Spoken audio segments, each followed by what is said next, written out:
Whom shall I kill?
They call me Dirge cause I'm undying. One more hit, I send you flying.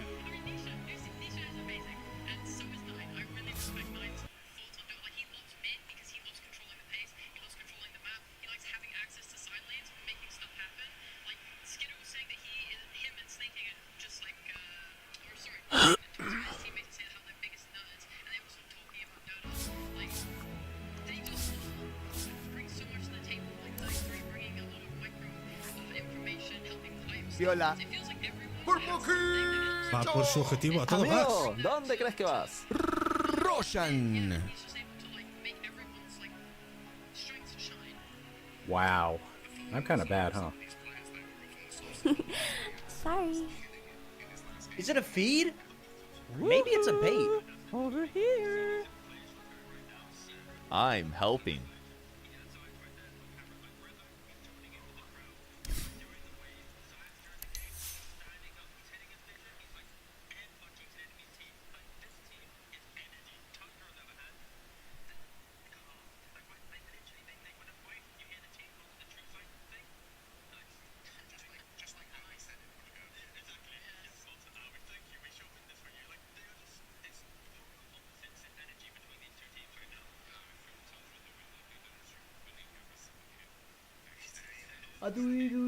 Adui. 我忍你好耐啦，嚟打我啊！就这哦，这个兄弟迷路了。我的哥哥们。Is it a feed? Over here. Maybe it's a bait. What the herald was that? What's the worst that could happen? It's gonna be fine. What can you do? What can you do? I'm helping. Calculate it? Yep. Will you come mid and hold hands with me? That felt so good. For the benefit of the team, I will That's a take nice the blame on argument. that one. Why don't you back it up with a source? Wait. 不要凶嘛，我不是故意的。 Ice Rock's finest creation.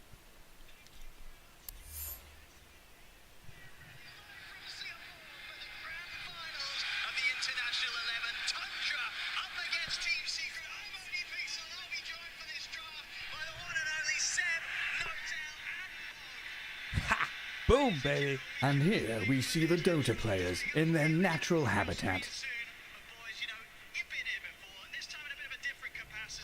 Sorry, what? I'm spamming this purely for attention.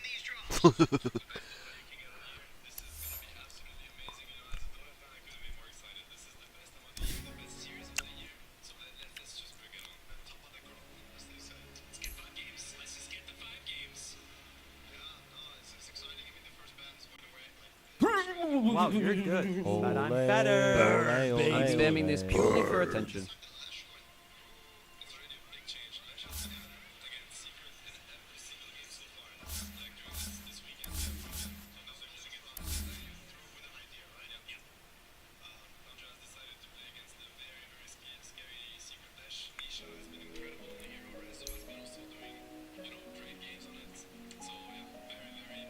For the benefit of the team, That's a nice argument. I will take the blame Why don't on you that back it up with a source?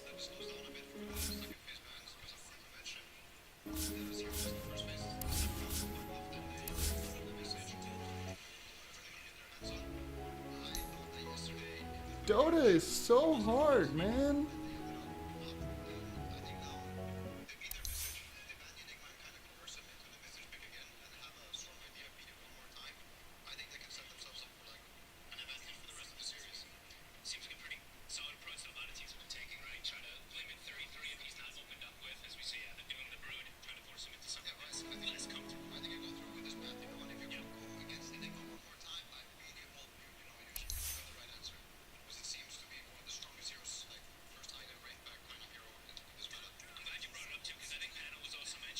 It feels good to be this good.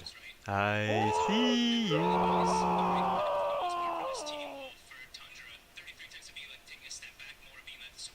Это нереальная дота, просто фантастика.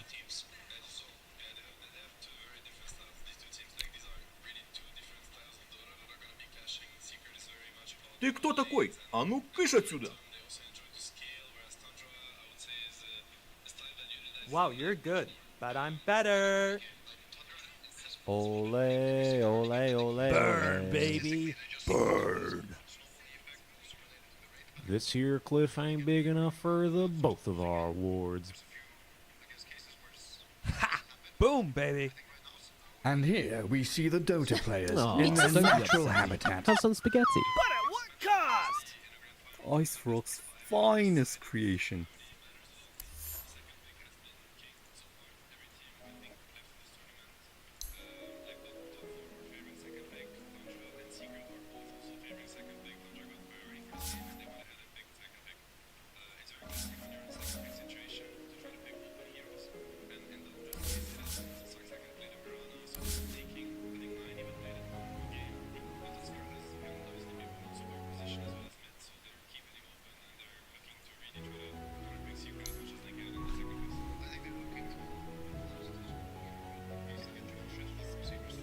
Wait. Oh, well. But at what cost? I'm not sure, but this lane is starting to feel impossible. Aw, don't be upsetty. And Have some here we spaghetti. see the Dota players in their Boom, natural baby. habitat. This here cliff ain't big enough for the both of our wards.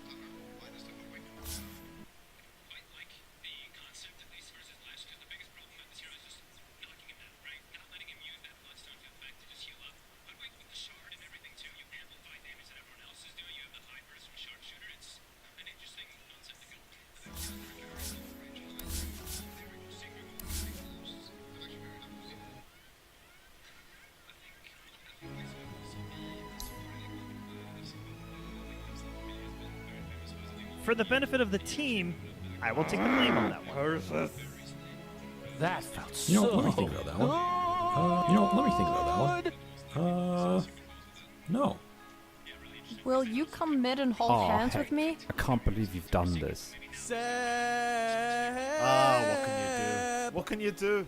What's the worst that could happen? It's gonna be fine. What the herald was that?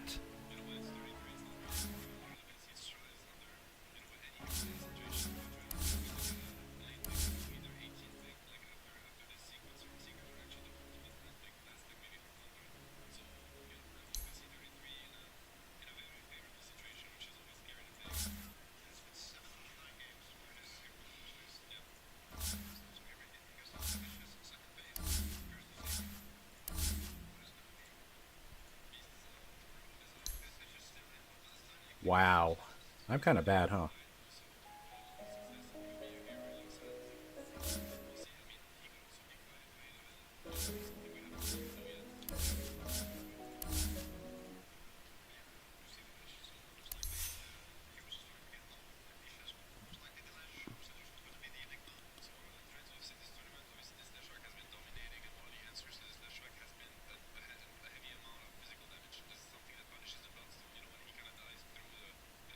They call me Dirge cause I'm undying. One more hit, I send you flying.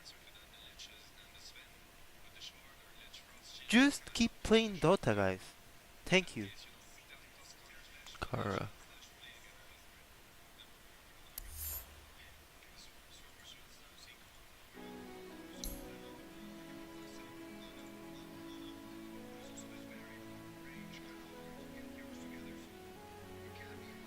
Just keep playing Dota, guys. Thank you.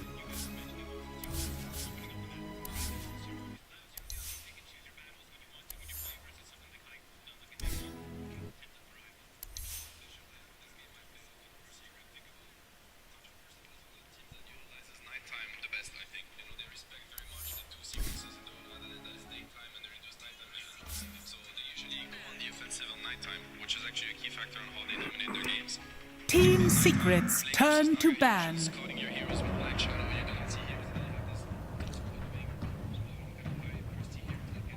That they also played previously, I want to say, I'm not sure. There was a Morphling game here, and Bloodseeker the same thing. You can also end up becoming this lifesteal bot where the illusion poke stops mattering, but yeah, I wonder what Crystallis is going to go for. I don't think it's an easy choice for him. No, they've targeted him a lot, right? We've seen throughout all DPC, people that kind of made the jokes for him, especially him himself. He's like, yeah, I have my 3 big heroes, right? A lot of them he proved aren't. all the haters wrong, like Absolutely. honestly, that's why he's here. I think they really have to think about and try to guess what 33 is going to be looking at also, and try to kind of... They don't even care to visit. Look at that. I think that's a big statement also coming into game number 1. You know, you have a chance to make him maybe feel uncomfortable, but instead you're going for what you think is the right pick for them. I would like Visage for Tundra anyways as the last I mean, pick. probably not the strat with Naga, I would say. I don't think at all that's what he would, should go for. It could be the Tide, I think they have to respect the Tide, and that most likely will try to pre-pick for the Tide Hunter. Did you see that? I agree. I think the Tide is also what he would be looking at. I also think Batrider is a really strong hero with this kind of strategy. I don't know if it works. It has some value, you know, with the heroes that you have, but even against the Lesh and the Lich, you can get like some high magical damage scaling Neta hero, but I don't think he's played a single Batrider game. Maybe not this tournament, but it's definitely one of his very strong heroes, so it would not be a surprise. Seen a couple teams even try like the Brewmaster versus the Lash, right? Where you just lift him, ignore him. A lot of situations too. Is left in the pool. It is. You also get a dispel. You get a dispel for There's the Frost Shield. Yep. Okay. It could be a great brew pick, by the way, and it's a very big 33 heroes. Yeah. 33 hero, by the way. I think it's a great suggestion. When I see like the Drow as well too, we saw, even though the game was kind of back and forth, you saw that long duration silence in a lot of fights just devastate him too, so. I do think it's a little anti-synergy with the Naga. Quite often, it doesn't really mesh super well. But of course, I mean, I respect, I'm the biggest Brew fan on this panel. I don't care what you guys say. Brew for life. Wow. I would pick Brew every day. It's a great every hero. game. Same, but not really. But I don't know, if I could play it, then, you know. Let's see, I mean, they have very little time to work with. And a lot of heroes have been banned for Crystallis. Yeah. I mean, he's played some Ursa and Ursa this game? No, probably not, right? But out of the heroes that he's been looking at, I mean... Yeah. It's hard. It's hard for him to choose, He's played Ursa and Dawnbreaker that I can think of this tournament. Dawn is still that aren't banned. So the Dawn was nice when they played it. Oh, that is an illusion. That's an illusion killer too. Nice. Yeah, and the Flesh Sheep now also working against small instances of damage. It's a good matchup. I mean, I think it scales pretty nicely into a Naga. It's also the hook versus the sleep. It has a lot of value. I mean, even now you can even hook through sleep. Yeah, you can. They changed that, so you can hook your allies out, you can hook the enemy. And this Naga cannot sleep TP with the early levels of sleep. You need, I think it's level 3 sleep to get full max range. And this Pudge with Frost Shield, exactly. He's going to be really hard to take down. It's a nice frontliner, nice like distraction as well for the Lash Shrek to kind of do his own thing. The Pudge can kind of force spells onto him and then protect the Lash. That's Do you think this is Crystallis calling, or do you think this is like the team and he providing also good suggestions? Because I didn't even think of, Pudge coming in here. I had forgotten. I think a lot of people might. It has kind of started getting forgotten in a way, right? But because Lifestealer was so prominent, people have started to learn how to like play versus it. But and he goes to hey, isn't this Lich Pudge against the Tidehunter? But I think he looks at a lot of the Tide bottom, chain stun, with the sleep. It's like they're going for their bread and butter strat. And obviously, I do feel like Secret covered very nice angles. Both teams really got drafts they must be super happy about, and that's the first game. So it's very exciting. Who would you rather be? Hard to say. I think Tundra, their strategy is very strong.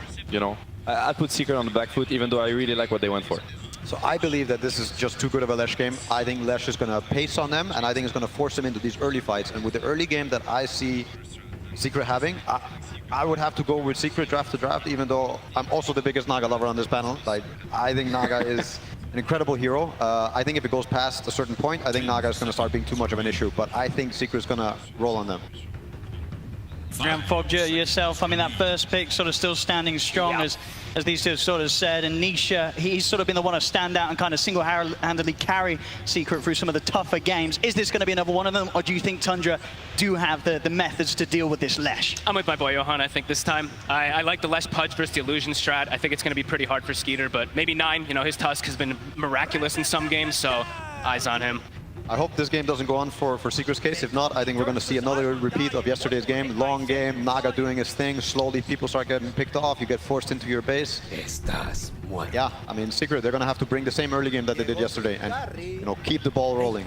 Sure, and Seb, do you sort of also agree in sort of that timing sense that if this does go on, Tundra as a squad, and especially with the lineup that they have here, it's going to be tough for Secret as the minutes pass? I've seen Tundra's first map this tournament, and ever since I can't stop thinking about them. I've watched all their replays. I think the way they play Dota is absolutely wonderful, and in my opinion, steps ahead of other teams. So, you know, I can't not put them favorites, whatever they're gonna play actually. So I really want Secret to challenge them. Yeah, and sort of just in terms of overall feel as well. You know, you're coming into this game 1 of the grand finals on the main stage. Who's got to execute lineup? Easier? I mean, I think it's Secret. Yeah. I would say it's Secret. Like, I think Tundra have to dodge bullets. Like, they have to dodge the Tide lane. They have to dodge,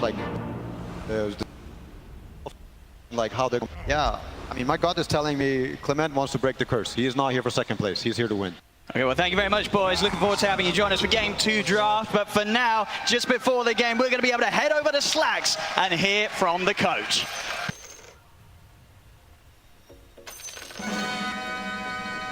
You look ravaged.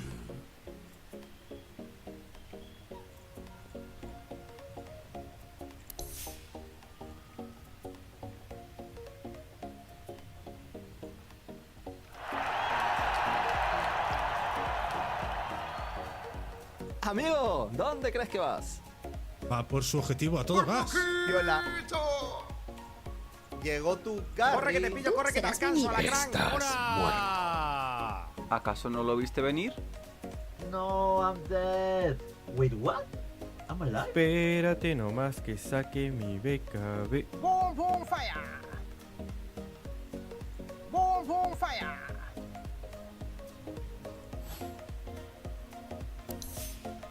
My keyboard is not working.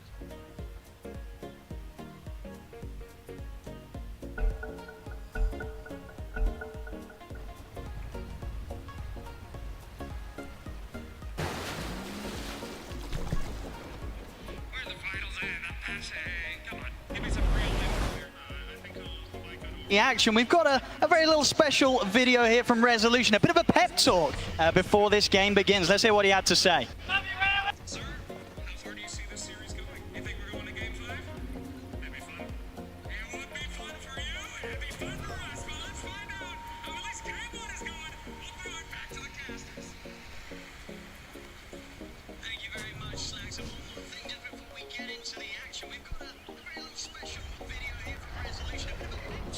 There we go, some fantastic words there from Rezo. Nice. Smiles all around as well, very much ready for the game. We'll see how ready he is though, because Tundra, they're going to find him here for this first bit of action. Trapped out by the shots, or maybe not, no, we can't quite get around. Doesn't matter, though, he's going to get hooked underneath the tower. Chrysalis gets the angle, but Saxa was the first to get that first kill. Gets first blood for Saxa, but in return, Nisha will be able to pick up the kill onto 9 there off the back of that excellent hook for Chrysalis.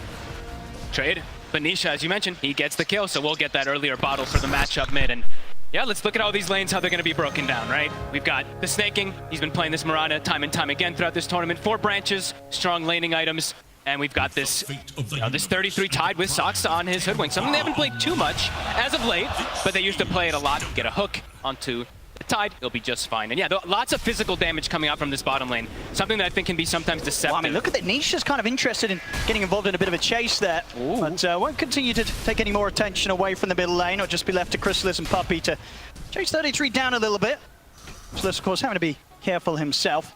We'll see them settle here into the laning stage. And, you know, we've got to sort of talk about as well comments there from Aui before the game. Do you sort of like that approach? Game 1 of the Grand Finals, you leave the OP hero in just to see if you can deal with it. You've got many games to recover if it doesn't go great. You know, it's something that people always talk about with Puppey, right? What he does, he gives the team their heroes. If he beats it, then it's like, oh my god, you know, you kind of break a team strategy. So I think it's a really cool approach. And just looking at these lanes now, we have the Lich Pudge versus the Tide versus Hoodwink. Both of the bottom heroes on Secret starting with Ring of Protections to deal with that physical damage, to try to tank up, because sometimes, like we were mentioning, it can be a bit deceptive.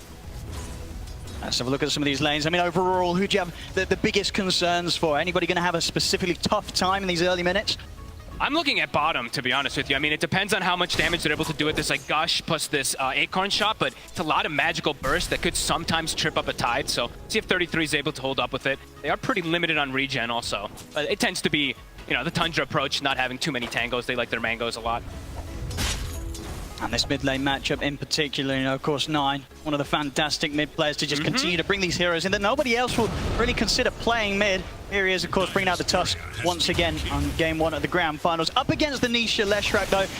Yeah, you've got to imagine on paper, this is not going to be too easy for the Tusk, right? He's got to be careful against Nisha. I think just because of that kill that Nisha gets, you know, the bottle coming out so early. Otherwise, I've seen this Tusk actually do pretty decent in a lot of these matchups versus range. But yeah, I think Nisha, he's going to have a blast. See if Crystallis is going to be okay here. Spells on cooldown from Saxer and 33, so no further chase, but fair bit of a harass, keeping Crystallis pressured underneath the tower. Starts to get easier for Secret once they get the Frost Shield levels, which they now do have, so a lot of that physical damage resistance for Crystallis. But as we've seen so many times, Tundra, this offlane, these two, they're special together. There's something about them. They even lane matchups you think they can't win, they sometimes end up just doing some type of crazy lane shenanigans and coming out ahead of it, so let's see how they do adapt. I mean, what are some of the things that they do so well that kind of means that they, you know, countless times they are the duo that's just winning out in this lane? It just feels like they always know how to trade a little bit better. Either they either trade or they just do these constant lane pulls, shenanigans with Saksa, just re-manipulating where the lane positioning is, so it's just a Tundra specialty. We're seeing top also starting to have a bit of struggle as tends to happen versus these Enigmas. The Eidolon's building up. Crystallis will be... I mean, that bottom lane really... It's the lane very to much, watch. it's a case of, you know, how much do Tundra try and push for that kill on the Pudge? Yeah, before Crystallis is suddenly getting buffed up and able to turn around. You know, Saxer in particular has to be very, very careful how close he gets to the Pudge. From the top lane so far, any sort of surprises here? No, not so much. I mean, the Eidolon spam, you know, it continues to happen whenever you are playing those carries. It's going to be affecting you a little bit. But Skeeter, he's holding his own, him and Snaking. They have kill threat constantly, too. The early point in net with that arrow combo. Something to look out for, especially on Zayat. No? He's always got those Eidolons, so they have a lot of ways to protect and block arrow combos and stuff like that with the summons. Yeah, and all in terms of the how good the game is for the Enigma, you know, how good is it for Rezo? Is it going to be easy for him to have impact with the Black Hole, or is this going to be one of those games where it's kind of everything else about the hero that's going to have its strengths? It feels like that tends to be the story for the Enigma a lot of times, but if you look at his items that he's got queued up, you know, we did mention the Wraith Patch comparison. He's going to go for the Black Hole plays and just play around his Malefice and stuns from a distance. Absolutely, I think it's something that we're all going to be very, very happy to see. Yeah. None of this sort of Wraith Pack rubbish, you know, we want the action, we want the Black Holes. Hey, if you look at the way the lineups can go, at some point there is going to be that lack of BKB disable, of course, for the Enigma. Sure, they're going to be able to sleep and reset and do these kind of fights that we see Tundra do a lot of times. We see a lot of teams do with Naga Siren, but could get to some points where you have to take these fights. Bottom lane. Oh, he lands it. Lovely little angle there. They've got the blast as well to slow Saxer down, but because the creeps are pushed in, tower hits will be tanked up by the wave, so Saxer able to walk out. But Crystallis definitely showing so far. I don't think he's missed a hook, really. Every single one of them on point, so got to watch out for those down the road. But 33 is free farming, so that lane that we were taking a look at, they've actually been able to solidify for this Tidehunter pretty nicely with Saksa's harassment. And Crystallis just staying kind of low, which is a bit scary. He could constantly be getting gone on. Love that Ring of Health coming out to him, so likely to be consistently in a position where his health's a bit higher. Saxer will find himself on top of Crystallis. They're trying to get aggressive on towards the Pudge. Saxer has the stick charges at the ready. Crystallis, he's going to get the kill before he goes down. So they push for the kill there on the carry. I imagine something the Tundra's going to be pretty happy with. Saxer goes down, but all according to plan, I'd imagine there for Tundra, taking down Crystallis. Yeah, they just have, like we said, there's just such an interesting approach to the way they do it. Even the Blades of Attack being picked up early on 33, not going for any tanky items. This is a fighting build. Phase boots right away, trying to benefit off that Blightstone, any type of minus armor they can put onto this Pudge. And it worked. Yep, and this is sort of the classic def you see at this sort of moment from supports in that bottom lane. Me and Saxa can get over to mid, get the bottle top back up. Voila. Definitely the sort of trades that, if you're Secret, you're not going to want to allow Tundra to get against you anymore in this laning stage. So be a bit more careful on when they make the calls to commit for kills. Top. Not enough to chase. Catch on bottom, though. Constant aggression on these side lanes. Once again, Crystallis trying his best to trade, but especially when it's 33 that's the one on top of him, not at the point where Pudge just has enough damage to kind of bring down the Tide. Tide's able to threaten them. Back up in the top jungle, Zayats and Snaking. Snaking might be able to one-on-one. one-on-one. Same time in the mid, Nisha has got a decent amount of mana to try and run down 9. Stick charges are there though, and 9 far enough under the tower to survive, but back in the jungle, Snaking will win the battle of the supports. Yeah, we see that stat build for Snaking really working. Nisha very low around this mid lane. There's a punch. As Saxa's coming to try and help out with the setup. He's got a bit of a bottle charge and a verifier. It's not enough to keep him alive though. 9 and Saxa take him down. Saxa coming out with some top moves already from so the intentional death bottom, helping out the mid, and once again being around that mid lane, around these power runes to get that extra bit of power that 9 needs to get a kill. And now look at bottom, that physical damage. Crystallis, it's too much. The bushwhack, I mean Saxa, he's in every single bit of place that they need him to be, and that's a big hit, of course, with that 3 points in Anchor Smash and the blaze of attack on top of the face, but that's a hefty right click coming out from 33 off the back of the Anchor Smash, and I mean, this Hoodwink is looking kind of spooky, Fog. He's all over the place and he's making big moves. And it's into, like, Secret, they did the preparation, right? They had to bring a protection to kind of try to protect versus physical. They had the Frost Shield, but it's not enough. This build, 33, going for that Wraith Pact, more than likely rushing it. He's going to be able to keep his sustain down there, too. See top lane. Yes. Excellent angle there for Snaking, sneaking round through the trees, catches Rezo by surprise. Wow. Tundra getting kills up and down the map right now. The Eidolon's not quite enough to finish Snaking off. Maybe they can still find him in the jungle. They can, and just off to the side of the lane. They will be able to take him down in return. But very much we're seeing sort of the supports from Tundra really just enabling the cause already in this early laning stage, getting them that extra bit of a bonus off the back of these kills. 6-3, 1k lead at the moment for Tundra. Really clever moves. Really clever positioning as well, too. And we're probably going to see more of these rotations, 15 seconds until we do have that power rune coming out. So eyes on Saxa, see if he does make the rotation. Even filling up again for 9, so I want him to be as fight ready as possible. 3 heroes collapsing on both sides. Trying to get the chance to trap him in there with the shards. Won't quite find it. We'll see 8-minute power in where it's going to be. It's going to be top, and Secret this time they'll be able to hold on to it. Nisha able to grab it. Snowball coming out the way of Zayats. It's only going to set up for the stun for Nisha. He's ready to run down 9. 9 has got the help from Saxa. Saxa with the bushwhack holds them back, but they'll still be able to run down 9. At this time, Secret, they'll bring in the extra firepower required around this mid lane. They're going to make sure that this time round, Nisha, he's not left alone. There's just so much burst damage from both sides. We're going to be seeing heroes just getting popped left and right. But after the start of the laning phase, it's looking really nice for Tundra. Even though they were up against some of these could be tougher lanes, they've done excellent versus the Naga Siren, farming perfectly fine versus the Enigma. Even getting that early kill is a big deal. So Secret, they want to start getting a little more active. Early little smoke here from Nisha. Looking to join Zayats and Rezo up top around this point where level 6 is online for the Enigma. He's got Black Hole if he finds the chance to turn and use it. 9 is going to try to go for it, but Rezo, he's ready. The 6 is there. Black Hole comes out onto the 2 of them. Zayats and Nisha, they're in with the cleanup. Tundra, they try and make that play. And another one. Now Saxa's got to be careful getting himself back into the trees, back behind the tower, but Zayats, he's still sweeping around. They may still find him. See how much they want to try and search. It's going to be difficult to find him. He's pretty deep, but Nisha, very resilient, continues to go further and further into the trees. They'll catch him as well. 3 dead on the top lane. Tundra, the ones to start that play onto Resolution. It was a big risk to Tech. They were really banking on the fact that he was on his own, but he wasn't. The smoke from mid, Secret, they catch them by surprise. Beautiful read, really. After these last few moments, Tundra getting all these moves that are working for them. Secret, they strike back. Tundra, and also, I mean, they made this move. It's not the squishiest of heroes on the Enigma. With just these two on Tundra, they need a little bit more burst, so you have to be careful. And now he gets tower. It's going to be really early blink going. Yeah, early tower will definitely help fuel that purchase. Already pre-10 minutes and hitting these sort of objective timings. This top lane now, would you imagine if you're Tundra, how do you sort of start to slow down Secret speed of getting control of this half of the map? It's not going to be easy. They might have to just start making moves elsewhere. Maybe use the illusion just to scout things out, but it's not going to be easy for them to really just contest up versus Rezo now at this point. After dying once, it kind of just dissuades you from really going up there until you do have like Sox having level 6 to have that extra beta burst damage to follow up with the Tusk.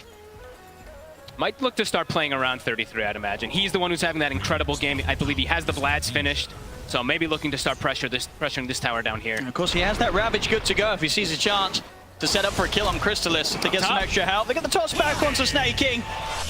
Doesn't stand a chance there against the amount of damage they've got. Back down bottom, time to hold back Crystallis. It's got the Vanguard. A bit hard to commit. They try to glyph for it, but does get the hook onto that Siege. They're bringing in a third here, and 9 is around. With 9 diving in. Secret's full rotating now. And Tundra, you know, they sort of learned from the mistake up top. They don't want to try and push for these kills too much. They know that Secret at the moment, they are on full responsive mode. It's a pretty devastating lineup to try to commit into these kills too. And as we saw, that Black Hole, also Chain Frost for the Lich, it can just turn any type of these tides. Being much, much more careful now. We'll see in terms of positioning for Tundra. They'll leave to that top lane here for the Mirana. And just start jungling up. Skeeter scouting out with his illusions as well. They're going to constantly get cleaned up, though, seeing Zayats do that a few times. See if they're able to just continue to enable space for Skeeter to keep up on the Naga Siren. So far, so good, of course. Has a solid 1,000 gold lead against Crystallis, carrying here for Secret on the other side. Things are close. So, as Noto and Seb were saying, you know, the pace of the game for Secret, they probably want to accelerate things a little bit more. Tundra, whenever there's these low periods, they're pretty happy. They're not getting pressured. They're going to see if they can take down Crystallis here with the 3 of them. See what sort of help he gets this time round. It doesn't look like there'll be enough to save him as Tundra. They'll get the kill. They strike again when they know that it's still at this point where Secret, they've probably not got the TPs back up. They just don't have the methods to respond when Tundra time their aggressive moves like that. This Hoodwink seems to just be the specialty, right? This burst damage and getting that 6 now. Radiant have fortified their structures. Should be able to set up for this tower, finish it off. They still have Ravage too, so the threat. Secret look like they're going to play on other sides of the map. Nisha going to start hitting mid. He pretty much has the Bloodstone done. Top net worth. Nisha. He's had many of these games where he's been at the top. And he'll have this, the whole match. He'll have this Bloodstone a bit before the Wraith Pact is going to come out too. So we've seen a couple times Tundra, they've counteracted this Bloodstone a lot because you just prevent how much damage it does, you prevent how much healing.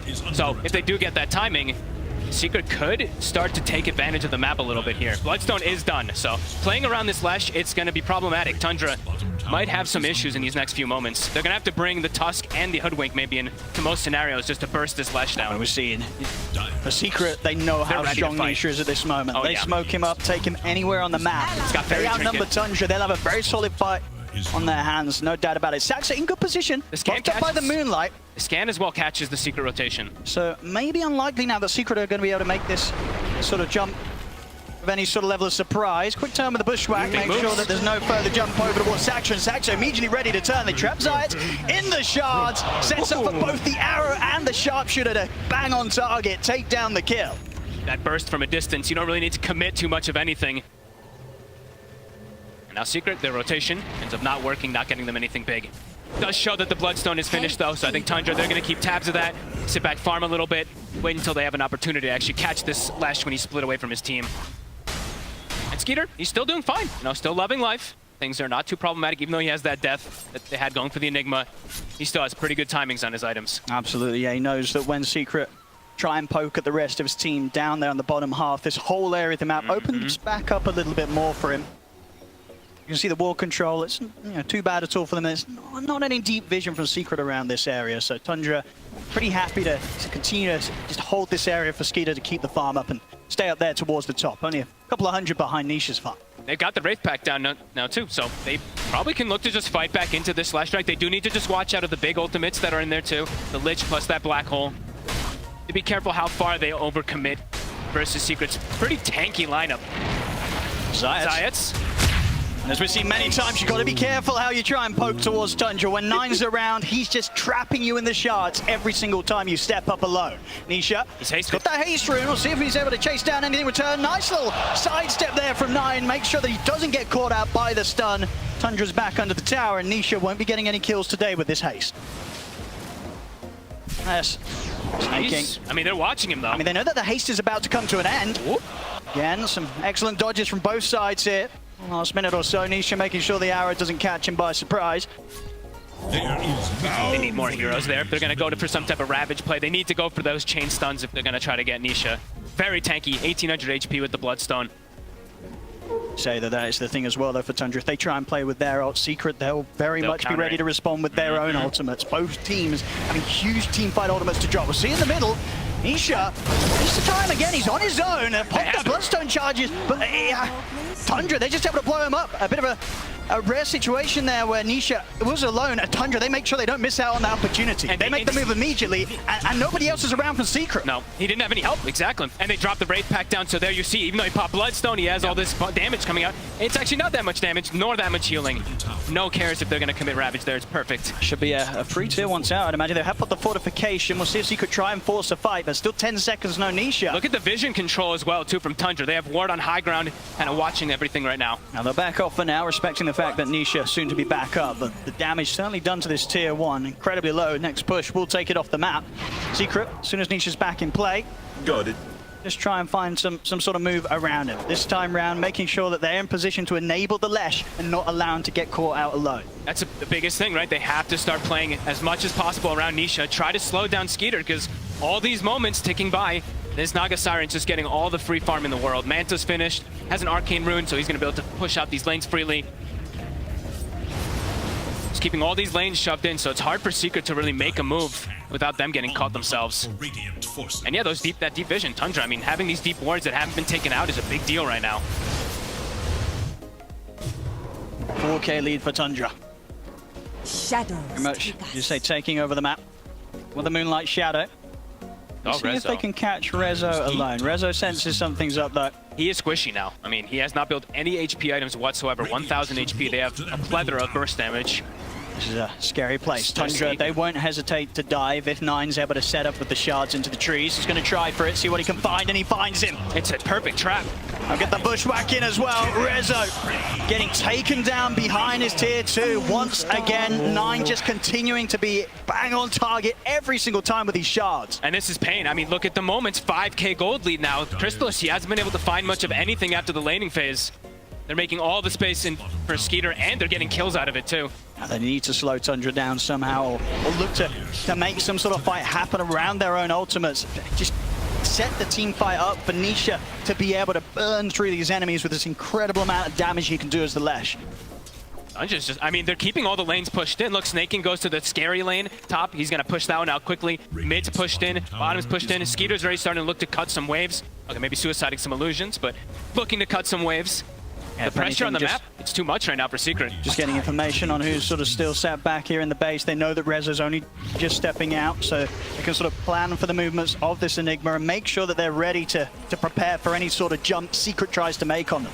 And look, they're building more and more damage. Crystallis, he's really far. Deep. Very far up the lane. You can see Tundra, they're a bit hesitant. They know that if he's going to play aggressive like that, chances are that the rest of Secret's there to back him up, and Secret were able to step up. As soon as they see anything, though, 33 is just knocking on a tier 2 bottom as this Tide. Getting close to his pipe as well, so all this damage mitigation for the Lesh. I mean, it's starting to get online. Yeah, the amount of pressure that Tundra can apply. Something that we've seen them always had the power to do with the drafts they normally enter in with. 33's Tide just being able to sit down here, Skeeter able to split the map up with his illusions. It's just a whole lot of everything that Secret's having to deal with right now. Tower's just continuing to get hit. 33, he just knows he's free down here because he also has that ward backup. He has Skeeter near him too. Tundra playing the map beautifully. And yeah, they build it. They got that shard early on Soxa, so that burst damage that we were talking about, they're gonna have so much of it to be able to take out this Lash, to take out that tanky Pudge.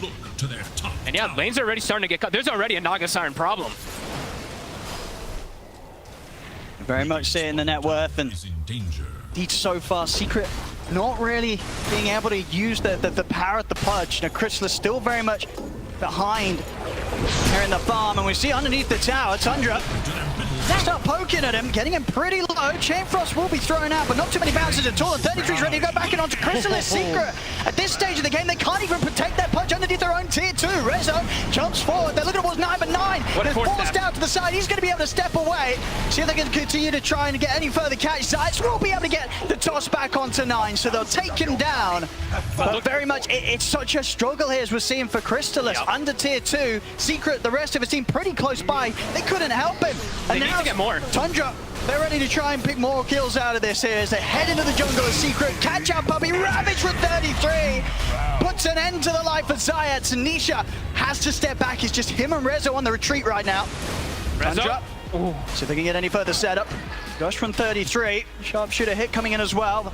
Respawns will be there for Secret. Chrysalis back in action. Tundra, they won't push their luck. They know that they're maintaining this lead.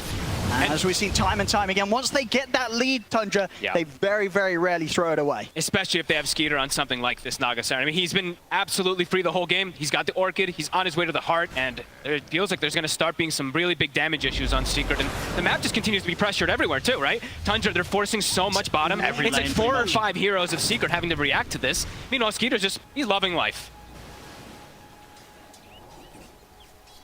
Plan is being executed perfectly by them. And for Secret approaching into any of these fights, like Zayat, he still doesn't even have his Blink Dagger yet, so him being able to jump in, get some type of repositioning, getting some fight advantages, it's not easy. Rezo is the one with the Blink as the initiator, but as we've seen time and time again, he's just very squishy at this point. He'll just die if he goes in. It's not easy at all for him to find the chance to get these black holes off, and especially before he has that BKB done. And pretty much impossible if Tundra, they turn up in numbers. And look at this approach from 33. You know, we were talking about damage mitigation so much. It tends to be a big thing that Tundra's going for. The Pipe, the Wraith Pact, and he's even queuing up a Mage Slayer. So really cute approach. How do you fight through this? Pudge and Lesh, right? Completely reliant on that magical damage. So if he just gets an Anchor Smash, if he gets that Mage Slayer applied on them, how are they going to be able to bring down the targets? Especially that Naga Siren, who's gonna have this Heart pretty soon. Each passing moment here, each minute, Tundra getting further and further ahead. Very much feeling the control they have on the game this early on as well. 22 minutes in, 8K lead. Yep. And they even have, you know, 9. Oh, we got the Orchid coming out. We'll be lucky to find an Illusion Rune. He'll be all right. And yeah, they also have 9, who's going to be going for his standard Tusk build. He's going to be that straight physical damage burst also. So they have kind of everything going for them here to be able to take down Focus Fire the Pudge, Focus Fire the Lash, reduce their damage, and take objectives. That's the other big thing too. It's going to allow them to get Roche a little bit easier and push those towers. It really very much is a case of, you know, even through that Bloodstone heal, Tundra, they will kill Nisha so quickly. The Secret's response, it has to be immediate with their sort of counter initiations in terms of the black holes and such. I mean, it's 22 minutes and there's only 2 Flesh Heap stacks. Never a position you want to be on the Pudge. But Chrysalis, he's got Ags done. Let's see what he's going to be able to do with this. So around the mid there. Into Wars 33, this is not an easy kill. He's very tanky. Very, very tanky. And black hole for this one. There we are. I mean, they have to. I don't think they're getting that kill if they don't that. They got it before he drops the Pipe, before he drops the Wraith Pact, so sure. I mean, getting him off the map is That's the only way they kill him. Yeah. They've got to do it quick, they've got to do it safe, they've got to use the black hole in situations like that. I'll take him off the map, and it will at least sort of give them a bit of peace here, maybe for the 30 seconds, knowing that Tundra, they won't have the tide for the fight, but nonetheless, though, Tundra, they're still that farmed that they'll definitely still go for a quick kill. Bottom. Tide or not. More than enough damage, probably. There it is. And some Deso stacks for 9. I see Lotus now done as well for Nisha, so a little bit of an extra way that he can try and prepare himself for the fight. Give him a bit of a better shot of not being blown up. Some of the targeted abilities from Tundra. Yep, be able to protect him. Also, if there's like a snowball, he can even get inside the snowball if they play it a little bit perfectly. He can also dispel the boomerang buff, or debuff that is, which amplifies all that damage. Nisha? This bottom tier 2 is so scary, surely. Here for Secret, unless they can ensure that Tundra put off from diving, and they will manage to get back. Chrysalis, he hits the hook. Grabs back 9 before Skeeter's able to do anything to save him. But freeze the rest of Secret there with the song. Good catch onto 9 there. Secret coming in with some level of response now to the moves from Tundra. It's definitely not as smooth sailing as it has been for the last 10 minutes. Secret able to slow them down a little bit by bit. Yep, and now they have the blink on the Tiny. So an actual initiator rather than just forcing Rezo to be that one to jump in with Black Hole. Putting themselves back on the map. Every time they do kill one of those heroes, it feels pretty massive, at least for Secret, but Tundra doesn't seem like they care too much. I mean, it's just the Naga Siren, right? You know, Skeeter, he doesn't care if he sees a hero or a teammate die every now and then, wants a minute just one off on their own. As long as he's still hitting the creeps, he is happy. Top of the net worth, and indeed with his heart, you can see Skeeter him and his illusions, it's not going to be easy to deal with. Sort of the main way to deal with it in terms of the Pudge and the Leshrac. We know that Tundra, they can kill these heroes. As underneath the tier 2 mid, they're looking towards Crystallis. Skeeter, he's ready to commit in. As they go right in on top of him, Nisha will turn up for the fight, but not able to make any sort of move in time to save, and Crystallis goes down. You see 33, he's ready to just waltz right underneath the tier 2 as well. Zayats will jump in with the toss back. Chain Frost. They are getting 9 pretty low. He's able to get the snowball off in time. Ravage there for 33 ensures the 9's got the space to step back. Zayats will fall. The pushback from Saxa finishing him off. Secret trying their best to deal with this team fight. These dives, this aggression that Tundra is performing. And most times, 9 out of 10, they're not able to deal with it. No. They're not able to stop them from getting what they want. Tundra, they'll push down mids, take down this tier 2. Everything continues to just being ticked off the list here for Tundra. This Skeeter Naga is just way too farmed, really, for them. Once he shows up to the fight, they're like, oh my god, we do not have enough damage to go through 3,000 HP. Gonna take them quite a while, and it's into Wraith Pack, and it's into Pipe, and also we saw our beautiful observer point out an extra cloak purchased up. He is gonna be going back for the Mage Slayer, as we mentioned. He was queuing up Blink for a moment, but yeah, just really looking for all that damage mitigation, making sure that Skeeter will probably never go down unless he gets caught by absolutely everything. So for Secret, next few moments, pretty difficult for them to look for these fights. Multiple Blink daggers. You see even Puppey gets a Blink. They need any type of follow-up. They need the big burst, right? If they catch 1 or 2 heroes in a black hole, they need absolutely everything thrown on. That's a lot of weight on Resolution. It is. He's got to do something incredible. Look at the toss back here on a Snake King, but Puppey's low. Rezo's going to use the black hole. Only catches Snake King, though, and the song's out. Tundra, they're able to reset the team fight. Puppey goes down. Zayats also to fall. As they'll lose Snake King, but they get 2. Once again, Tundra just proving at this stage to be almost impossible for Secret to fight into. Tough position to use Black Hole. Pre-BKB, even to all these stuns, into Song. I mean, he must be close to the BKB, right, Reza? Getting closer. I mean, he bought the shard, he bought the lens, so he has delayed it quite some time for himself.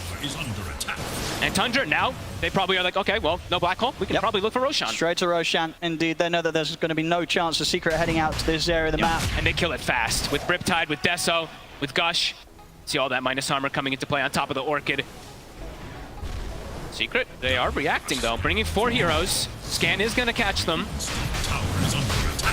See if they can get any sort of fight going here. It's not easy. There's no Black Hole to rely on. They'll still take straight into the fight here with Chris as he walks forward. Snowball's going to be there for now. Gets them over towards Nisha. They're trying to step back, though. Nisha getting off a good amount of damage this time around. The team on the Sharpshooter comes in, takes down Zayats. Chris is trying to stand his ground with a Dismember. They force 9 back to safety. Roshan falling low. Chrysalis also having to back away as 33. He's trying to finish off the Roche. Puppey and Nisha, they're stepping into the pit as well, but 9 heads in Snowball. They get the Ravage off the same time. Rezo tried to jump in to steal the Aegis, but 9 already picks it up.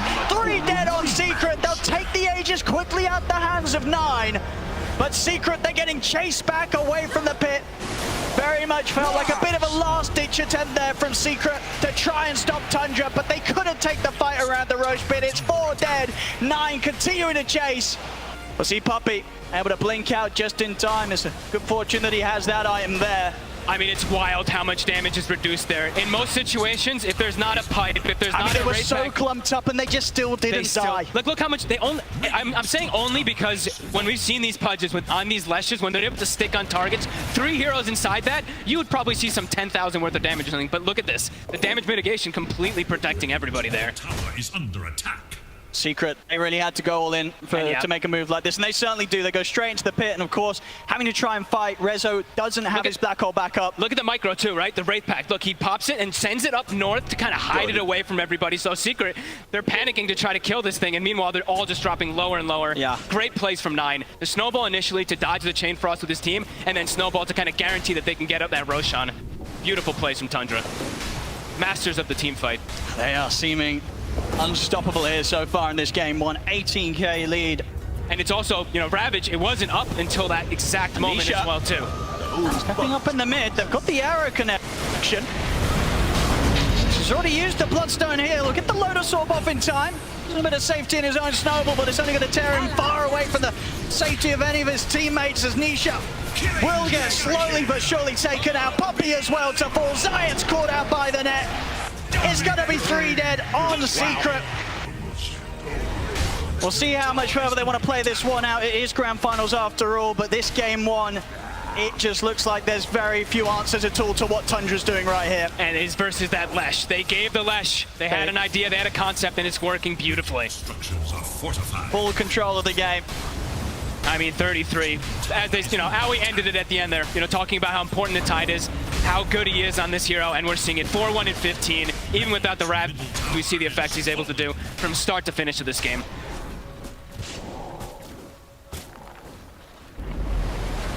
Of course, Tundra. Seen many, many times before in the games that they play. When they have this sort of lead, they'll ever so careful not to allow any opportunity for it to slip away from them. So they'll back off from the push for now. Interesting to point out also, Skeeter did buy the shard as well. So feels like they're really understanding this. Limit the damage. This is going to heal for 40%. They're reducing the damage that's coming out from the Pudge and Lesh. So how are they going to kill these big beefy targets? They have to catch them split up. But as we've seen, it's very, very few situations where Tundra, especially at this moment of the game, they choose to sort of fall back into positions that allow them to get caught one by one. Always playing around each other perfectly. Okay. Trying to get aggressive onto 33, but he has got the Ravage. Won't pop it, and now there's the jump on. Nike straight in, takes him out. Rezo, he has got the black hole off onto the two of them, but do they have the damage? Chain Frost is out, but the BKB's already out from 9 and Skeeter. It was a nice two-man black hole, but there wasn't any follow-up. But now Tundra, it looks like once again, they're setting up for the cleanup. They've got the catch on Tanisha. Bushwhack will trap him against the tree. The arrow for Snake, it keeps him locked down. He'll try and step back, but Tundra, the full 5 of them, chase him down. He'll go for the TP out. He won't make it. Everybody dead on Secret. Tundra, they're ready to resume pushing down the mid. Middle barracks are under attack. Just seems like they're just this time they're way too far ahead, but they're always just, like you mentioned, everyone's always playing around each other. This time, Ravage is at the ready. 33 not even coming close to dying. Now they're all full health because Skeeter pops a song and heals them up as well. Tundra. We'll see if they go for one more fight. And that one more fight for Secret, once again, will be lacking the big ultimate. Black Hole, of course, used by Rezo there in an attempt to get something going, but really with the BKBs that Tundra have, if they get it off beforehand, then there's absolutely no chance of Secret killing these cores. 30k gold lead. I mean, full item for each hero pretty much coming out now. This is just, it's not a position where we've really seen any teams be able to turn things around when they've been against Tundra in particular. Tundra get this sort of lead against you, it very much is over, unless something incredible happens. Especially when they have this Naga Siren, really. They've looked to be amazing. These illusion carries in particular for Skeeter, right? His CK, his Naga has been a pleasure to watch. And Secret, they tried to set that pace early game, but almost never in this game did they actually have a lead. The gold was always actually pretty much in favor of Tundra. Tundra smoked up, and you can feel it. They're ready to go for the finisher here. Puppey blinking in. All right, walk it down mid. Trying to catch the creep wave or something. Trying to get some sort of a distraction, take Tundra away from the push. But buying some time. The waves are all in, though. See bottom there, Nisha. Might be in a bit of trouble once again. We'll see Puppey coming with the buyback, but that sharp shot there from Saxon, nearly finishing him off. They'll go with the snowball over towards Crystallis. Chain Frost comes out from Puppey. Crystallis commits him with the BKB onto 33, but 33 is just so There's no damage. He barely cares at all that this Pudge is on top of him. Another hook from Crystallis will catch on, but 33... It wasn't the cleanest combo, but at this point, Tundra, they don't even need to hit these combos. They'll just back off and reset. Not the Ravage into Song that, will sort of blow away Secret, but they can afford to mess that up sometimes. They got a 32k lead. Yeah, we don't need it. It's fine, Do have to watch out, though, as we see Black Hole back up in 10 seconds. It's going to have to be a 5-man. Even then, it has to be a 5-man. Doesn't even feel like they'll have the damage It's got to anyway. be a 5-man, and it's got to catch them before they press BKB. Yeah. And before Wraith Pact or Piper What's that? We'll find 9 in the trees. He gets the BKB off for the dismembers there. Saxon able to poke in from the side. He's with fighting. the bushwhack. Crystallis, he's getting what 9 tries to chase him out. Crystallis gets taken down. 9 caught by the fear. See at the side though, they're focusing down Nisha. Nisha goes down, 4-star to the side. 9 caught by the avalanche, will go down. Secret able to find some sort of semblance of a trade there. They'll take out 9 immediately. Nisha does commit in with the buyback. I'll see if there's anything Secret can do here with this minute where Tundra are without their mid laner. Nisha can never walk up. He just walks in and gets fully focused from everyone on Tundra. And another item coming up for Skeeter in a moment. Oh my goodness. More heal prevention, more damage reduction, etc. Scotty's going to be coming out also for this Naga. Extra illusion as well with the level 20 hit. And illusion rune founders. On top of that also. Expect us to continue to just see all three lanes push right up to the base of Secret. Secret are going to try and find that immaculate teamfight 5-man black hole. It's just going to be so hard for them to do it anywhere outside of the base. You know, leaving this area of the map, leaving the, you know, the some sort of safety at the high ground. It's just so tough against what Tundra's doing on the map right now. Tundra's on cruise control. Look, Snaking's even got boots of travel on the 5 Mirana.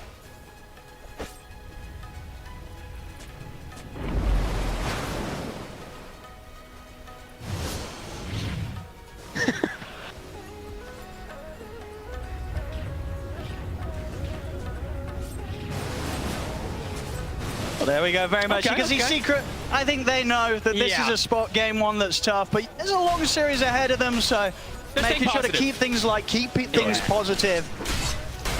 And very much still continuing it to give it their all. Smoked up here, Zayat and Resolution. I think most people find it, you know, you hear Puppey like kind of laughing in these type of games, and you're like, oh, okay, whew. A heart now for 33. This is a scary place, a Resolution and Zayat. Close by to Tundra. Hiding in the trees. Everyone on Tundra is just so farmed at this point. Pretty much every single hero in core. Zayat. So hard to get any grab, any toss back.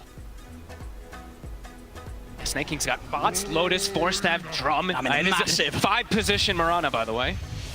We've seen some farm supports today. This one's certainly up there from Snaking. Tundra just tend to do this a lot of times too, right? Distribute their wealth nicely, especially, I mean, at this point in this game, of course, when they have all the space in the world, but... Mate, C33, but it's not an easy jump. They're going to try get the toss back, but it's just, it feels so rough to try and commit onto this tide. He just Mage Slayer hits them and they do nothing. They've got to back off. 33's toying with the idea of a Ravage as well. Nisha nearly getting caught out by the Bushwhack. Will get jumped by 9. He's in with the Walrus Punch. A Secret just scrambling back up towards the high ground, and I tell you what, I think they're quite lucky to get out of there with nobody going down.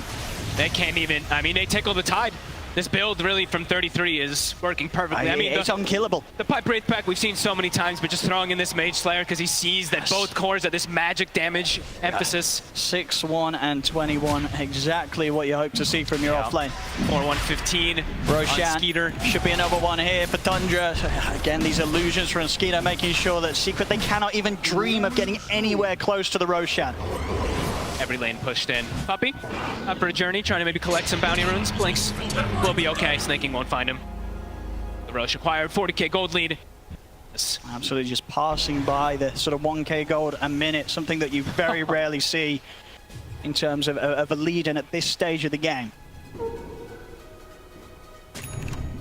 Pretty much a full nullifier done as well from 9. Even tougher.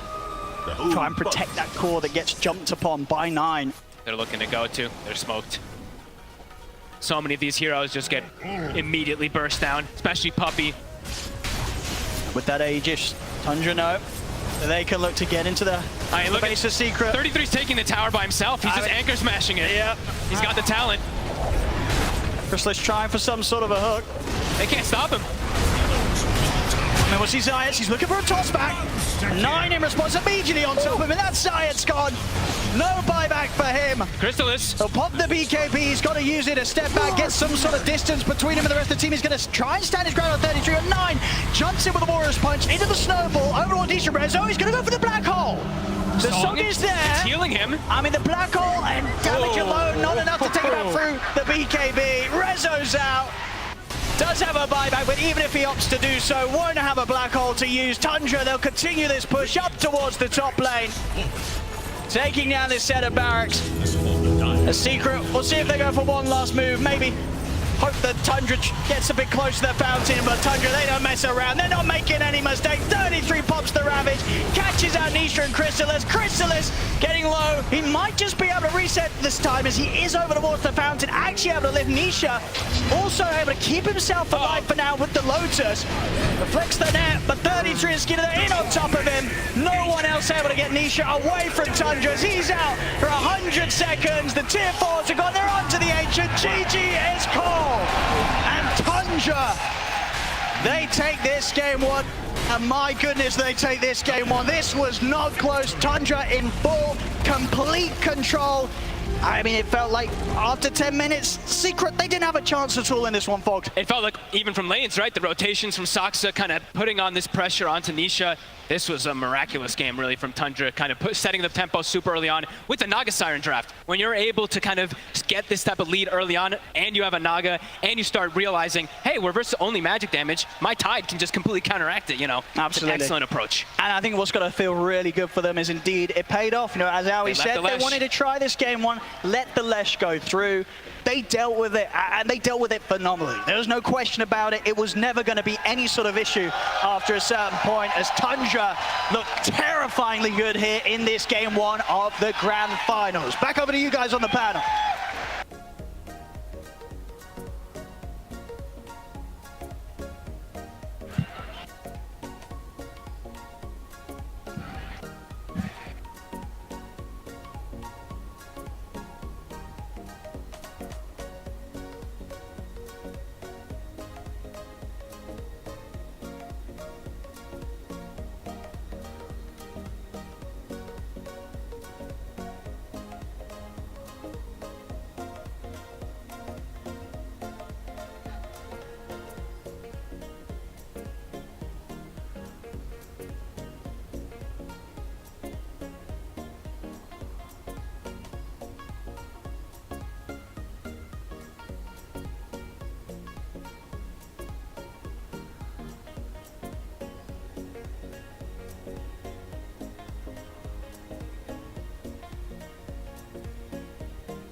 один против всех пытается убить хоть кого-то.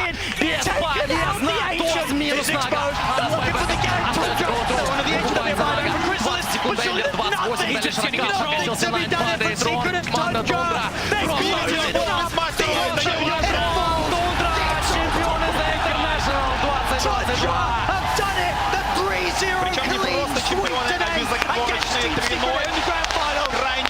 Unbelievable storyline. Undefeated. Unbelievable. And the way they did it, it truly feels like this team.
was that far ahead, in my opinion. Find out on the late game show with Piri and Flax.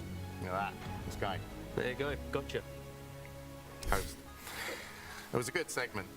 So, we should check back into the arena. We want to see more with what's going on after this Tundra Esports win. So let's send it over to Slacks.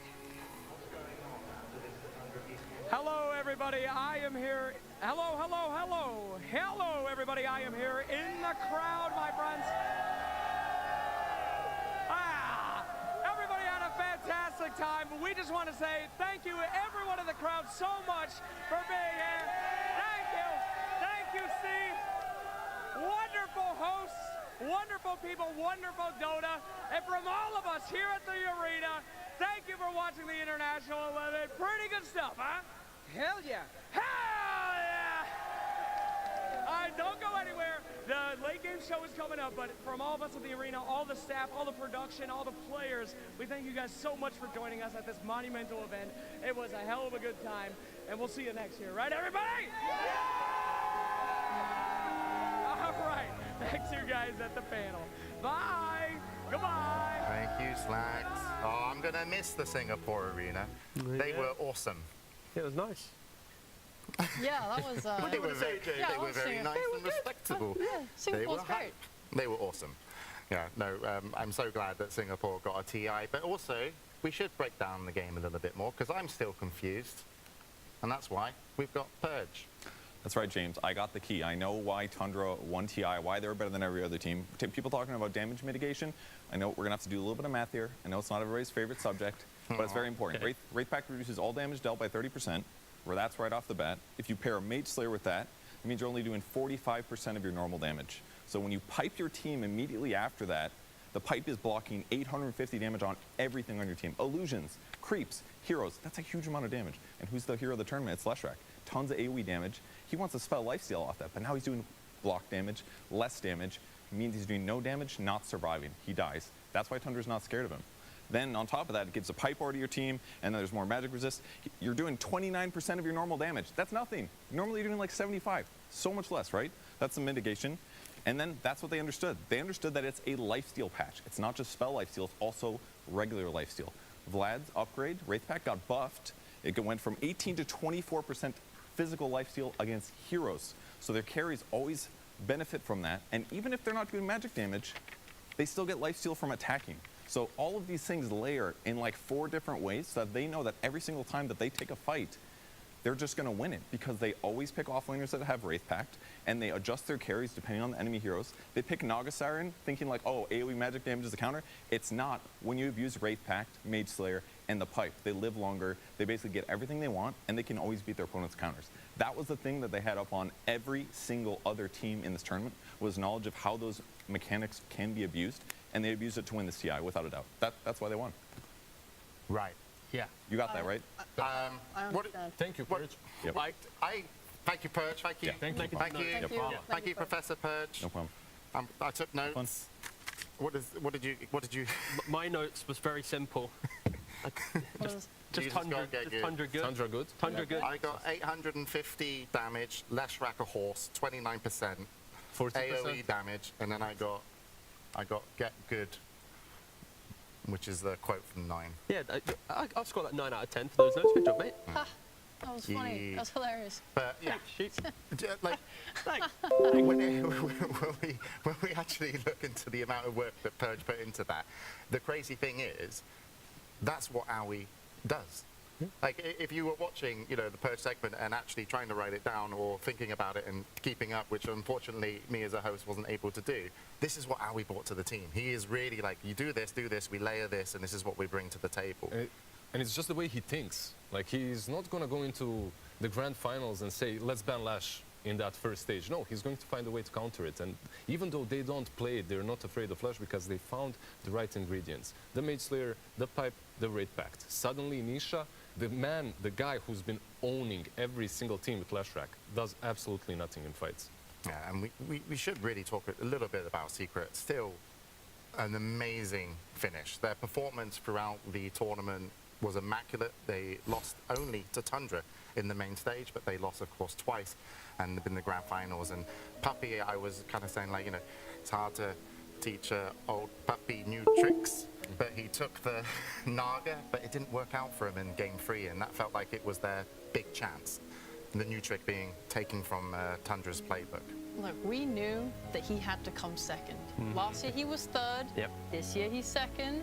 Next year he wins. So don't feel too bad. His time will come.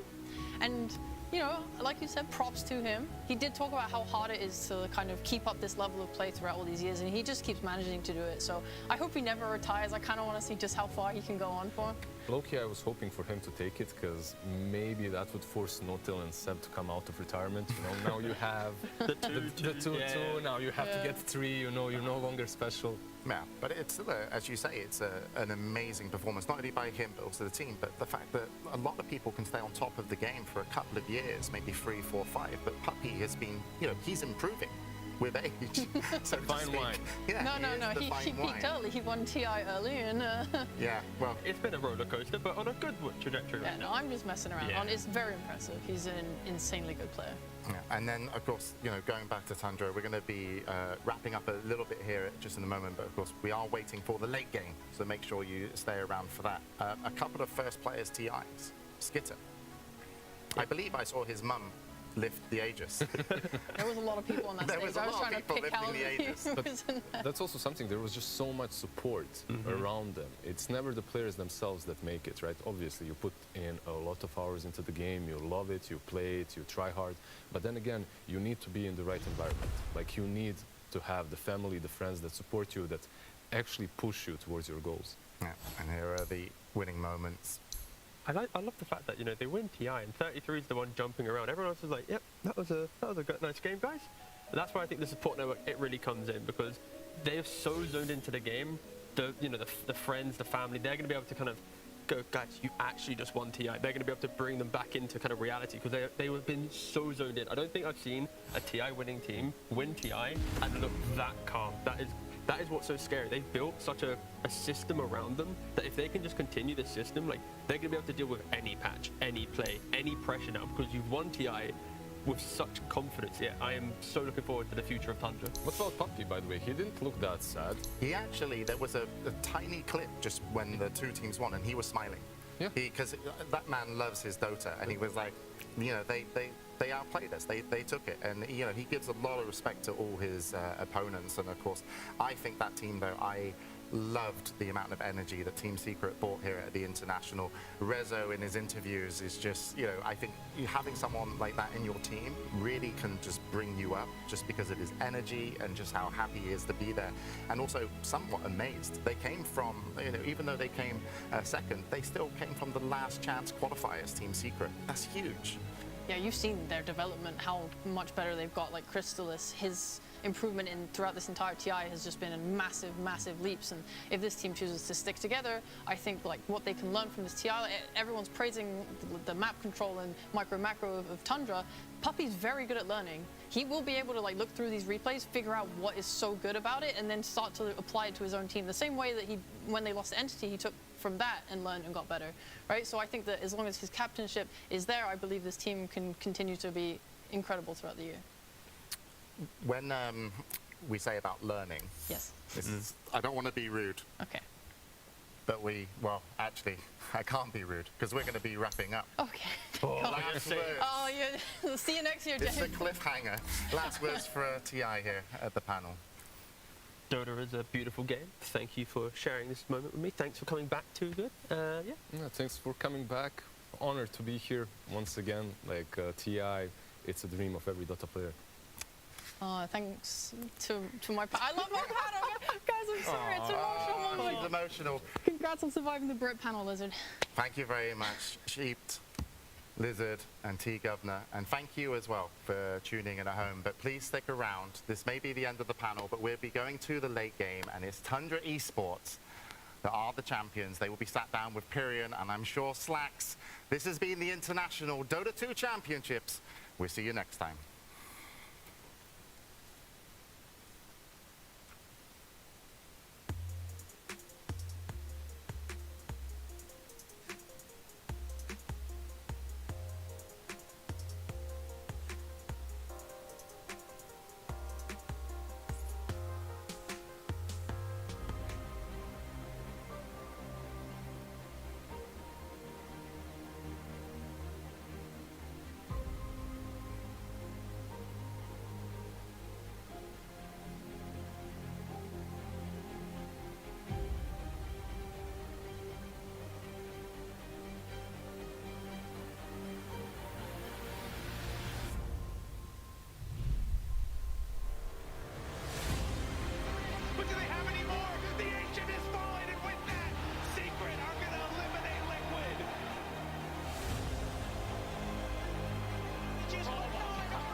Shaw have done it. The 3-0 clean sweep today against Team Secret here in the grand final.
And just like that, with a shower of confetti, the games are over and TI is concluded for another year. I always feel sad at this time, honestly. I do, because it's my 9th TI, and I always feel like when I'm here, it's never going to end. And then when it does end, I'm devastated and I have to wait another year for another one. But this year's been really, really special. These last 2 days in the Singapore Indoor Stadium have been phenomenal.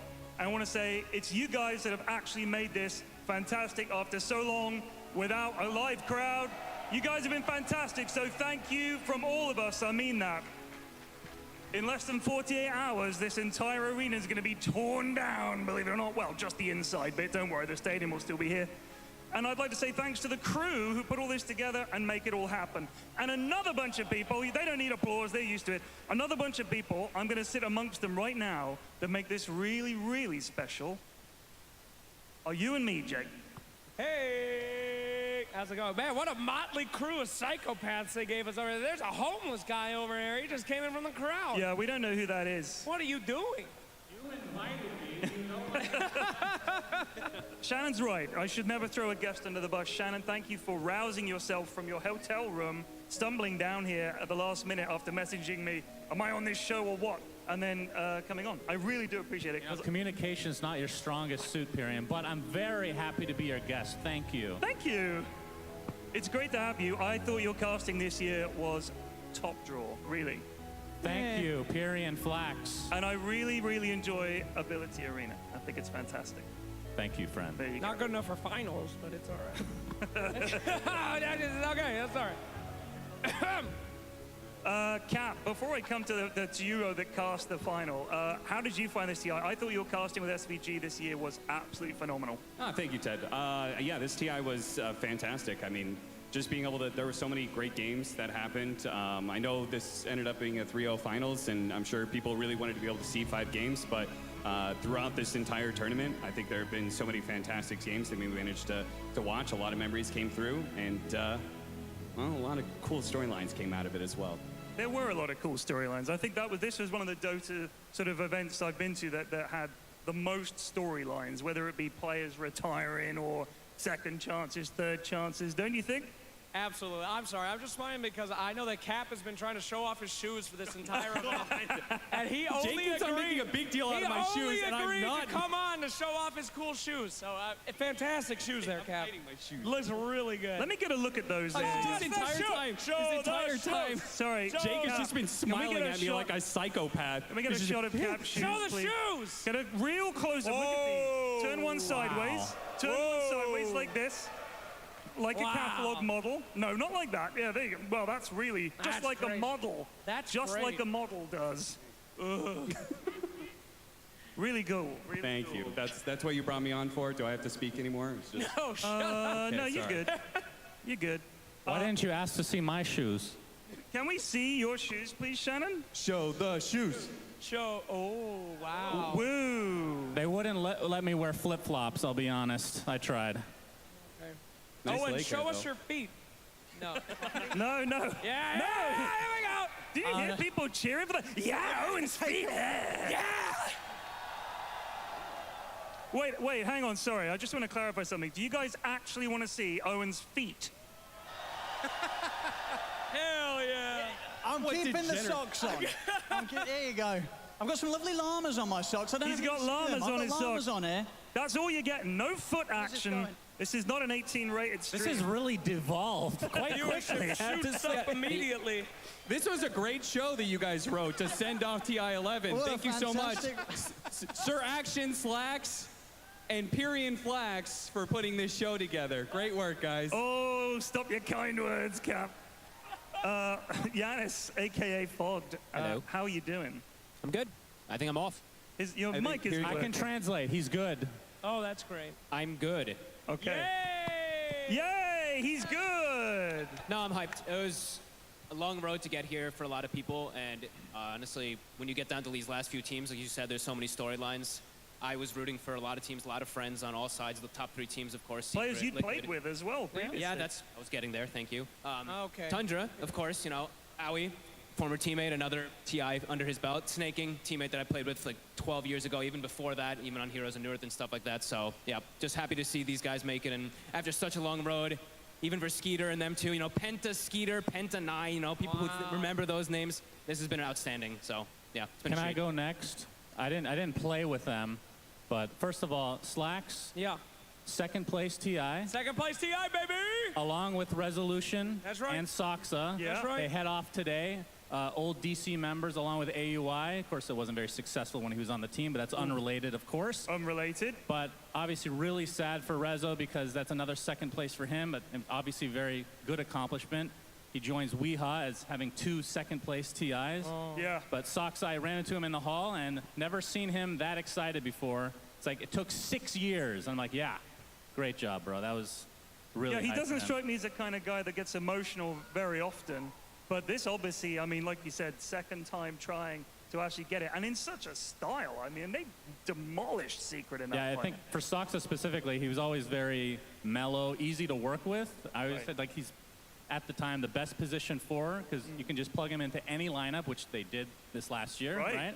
And it really worked out. He's very easy to play with, and like I said, never seen him that excited before, so that's awesome.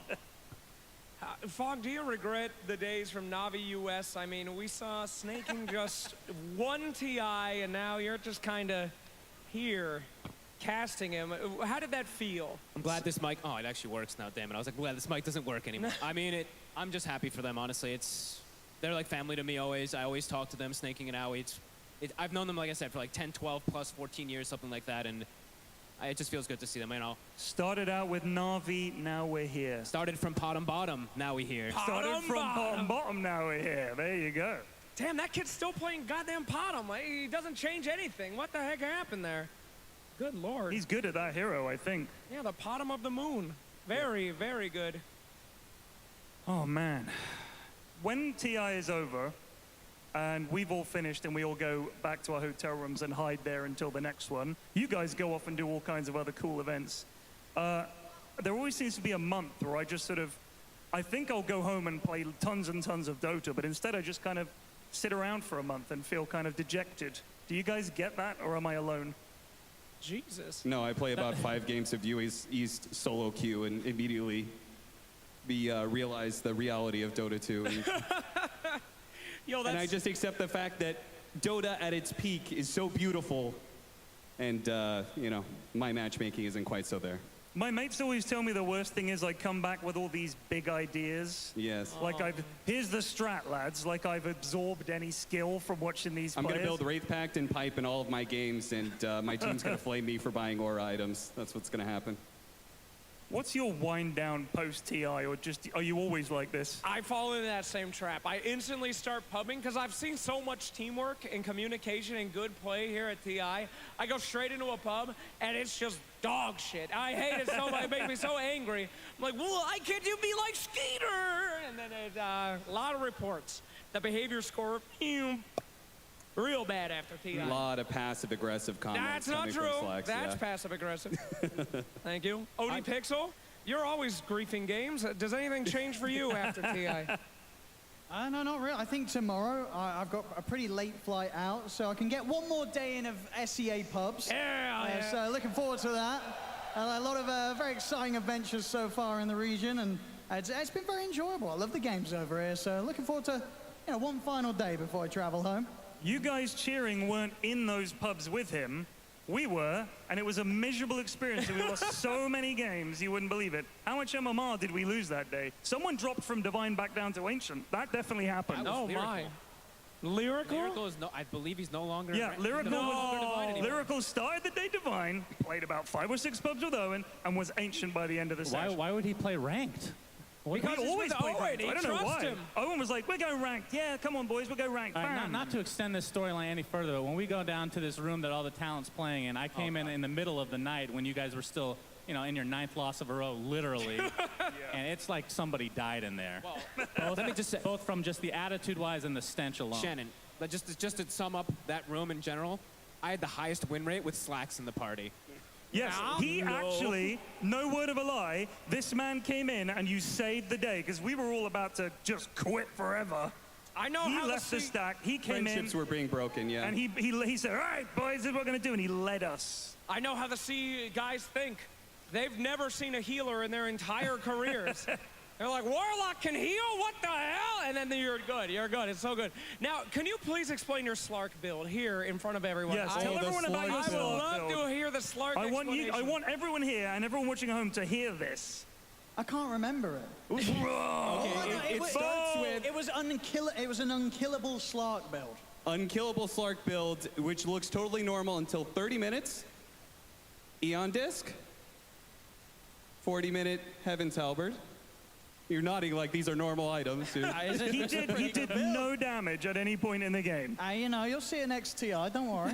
I'm ahead of the meta, To back up Owen here, my good friend Owen played with Slacks and he bought 5 different kinds of boots. So Yo, that is forbidden. I told you not to tell people about my Venomancer build. It's very good. Your 5-boot Veno? 5-boot Veno. A man is, he's jelly. He don't have no legs. He needs some shoes. But what can you do? That's the build. But anyway, we won't be seeing any of that, and all of that is completely irrelevant to what we have seen here That's today. true. We're just filling because obviously the players had to go into all of the other late games before they wrapped up here. So that was why we're filling in time with you bozos. But I do love all of you guys. Can I just, real quickly, thank everybody who's stuck around in this stadium for all of you guys. Yeah, thank you. Southeast Yeah, Asia, thanks, Singapore, you guys have been amazing. The hospitality, honestly, we always love coming here. We've talked about it between all the Dota talent. We always love coming to Southeast Asia. You guys are the best fans in the world, so thank you so much for all your support.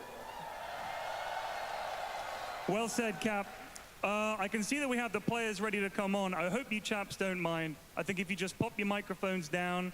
Thank you very much. Can we get a round of applause and a cheer, please? For Odie Pixel, Fog, Suns Fan, and Cap. Thank you, guys. Suns Fan sauntering away. Got rid of that. Oh, my God! Come on, yes, come on. It's Team Tundra! Ladies and gentlemen, your TI winners! Holy moly, where's Howie 2000? Get his ass on here. He's getting mic'd up. Oh, that guy's taking off his shirt. Hell yeah, let's go. Oh, we're not all right. Welcome. How are you? Hello, I feel amazing. You feel amazing? Yes. So the first thing everyone always asks is, how does it feel to win TI? I am going to ask you, it is an obvious question, but the typical answer is it hasn't sunk in yet. You've had about 15 minutes, that should be enough time. So how does it feel? Maybe it's sunk in a bit, but it's still insane. I can't believe it. Sorry. Skeeter, how does it feel to have won TI? You're holding the Aegis. You're going to be inscribed no on one's the going back. to take that from you. Yeah, It's you're okay. holding it very tightly. I mean, I had more stress using Double Down in pop than playing this finals, actually. Oh!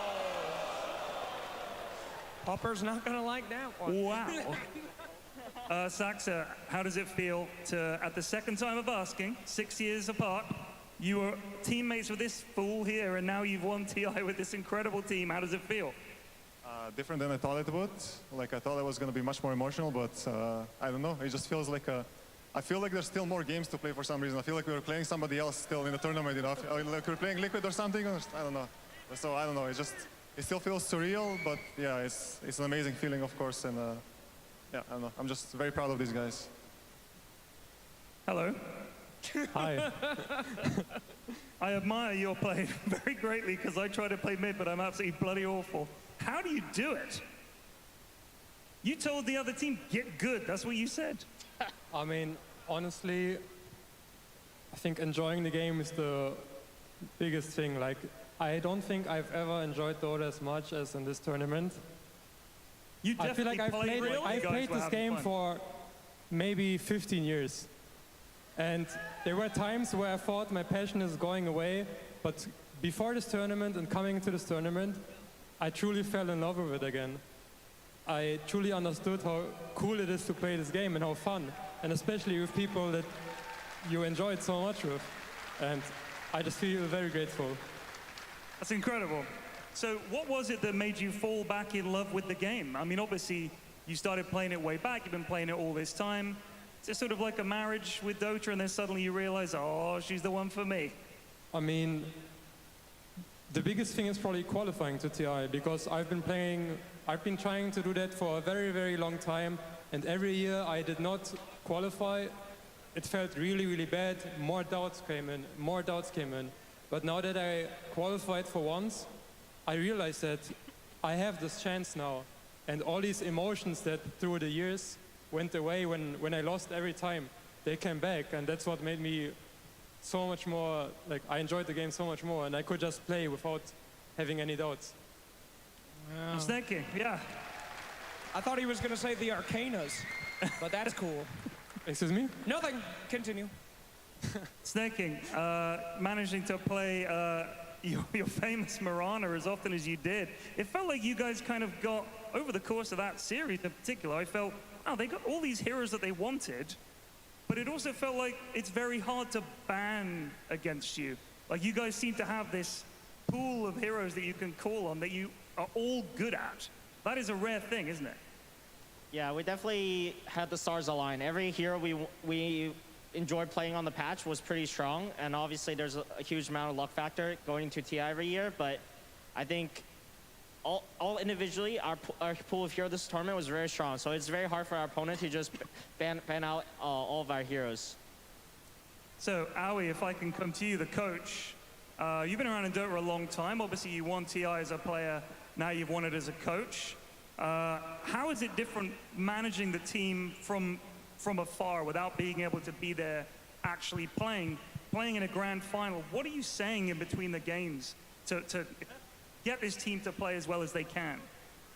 I think for us, the thing about this tournament was we put in so much hard work before the tournament that going in, we knew that most of the work was already done. And all our talk between the games is pretty much about focusing on the stuff that we believe is the best Dota, our fundamentals, how we communicate.